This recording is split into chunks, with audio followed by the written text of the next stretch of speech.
Hi, I am Asif and you are watching the Management Hub.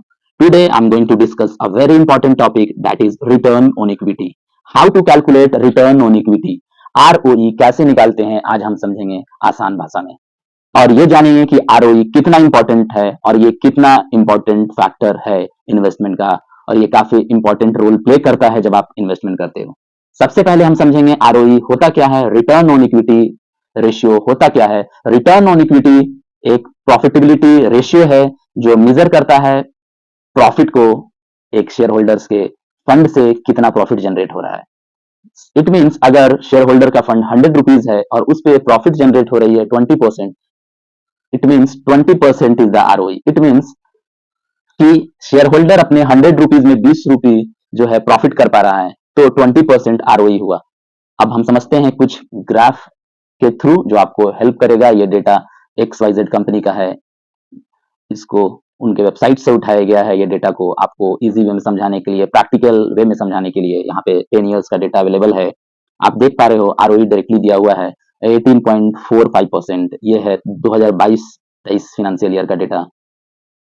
आप trend एक देखो यहाँ पे किस तरीके का ट्रेंड फॉलो हुआ है आरओई में। सबसे पहले अगर 13 से 14 की बात करें तो 20%, then after in decline mode, then again decline, then फिर राइज करना शुरू हुआ है यहाँ से। फिर 2019-20 में राइज करने के बाद कोविड आया, उसके बाद से फिर इनका आरओई डाउन हुआ, डायरेक्ट 12.58% पे आ गया। इट मीन्स उस टाइम कंपनी का जो शेयर होल्डर्स का जो फंड था, कंपनीज के जो शेयर होल्डर्स थे उनका जो फंड था उसको अच्छे तरीके से यूटिलाइज नहीं कर पाई मैनेजमेंट, कंपनी के management. That is the main reason to decline. Okay, and then after 2021 से 22 में फिर से कंपनी ने 19.48% कर लिया अपना return on equity. That is a good sign. It means management did well during that period. And फिर उसके बाद 18.45%, लेकिन आगे का डेटा हमारे पास अवेलेबल नहीं है, लेकिन हम उसको निकालेंगे डेटा को, नेट प्रॉफिट, और हमें चाहिए शेयर होल्डर्स फंड, क्योंकि फॉर्मूला होता है net profit by share holders fund अगर आप आरओई निकालना चाहते हैं किसी कंपनी का। तो 23-24 का हम लोग निकालते हैं। ओके, नेट प्रॉफिट 2023 से 24 360.16 दिया हुआ है कंपनी का, और उसी दौरान शेयर होल्डर्स का फंड इन्वेस्टमेंट जो था 2255.31 था। तो हम इसको निकालते हैं। You can see on the screen ROE का formula net profit by share holders fund. मैंने एग्जांपल दिया है फाइनेंशियल ईयर 23-24 का डेटा निकाला XYZ कंपनी का। नेट प्रॉफिट को डिवाइड किया गया है यहाँ पे, आप देख सकते हैं। This is a very important to सी।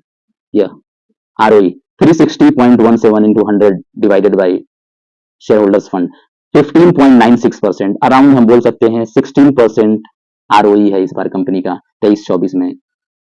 यहाँ पे मैं बोल सकता हूँ कि कंपनी अराउंड 16% का ROE लेकर आई है 2023 से 24। मीन्स 31 मार्च 2024 तक के डेटा के अनुसार कंपनी 16%। इट मीन्स यहाँ से भी डिक्लाइन हुई है थोड़ी सी। इसका मतलब है कि थोड़ा इनएफिशिएंट मैनेजमेंट हुआ है शेयर होल्डर्स के फंड के साथ।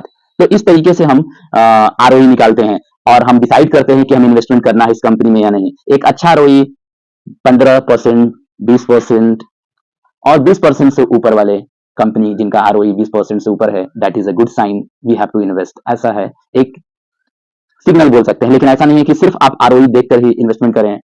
There are lots of factors like you can see debt equity ratio, dividend you can track, P ratio you can see, or you can find out how the company is growing and how the management is। या फिर आप इसके business model को देखें, या फिर promoters holding भी आप देखिए कि प्रोमोटर्स के पास कितना शेयर होल्डिंग पैटर्न्स है, ये देखिए। ये सारे फैक्टर मिला के आप एक कंक्लूजन और एक डिसीजन पे पहुंचते हैं कि whether I have to invest or not। सो इस वीडियो को देखने के लिए thank you. Have a nice day.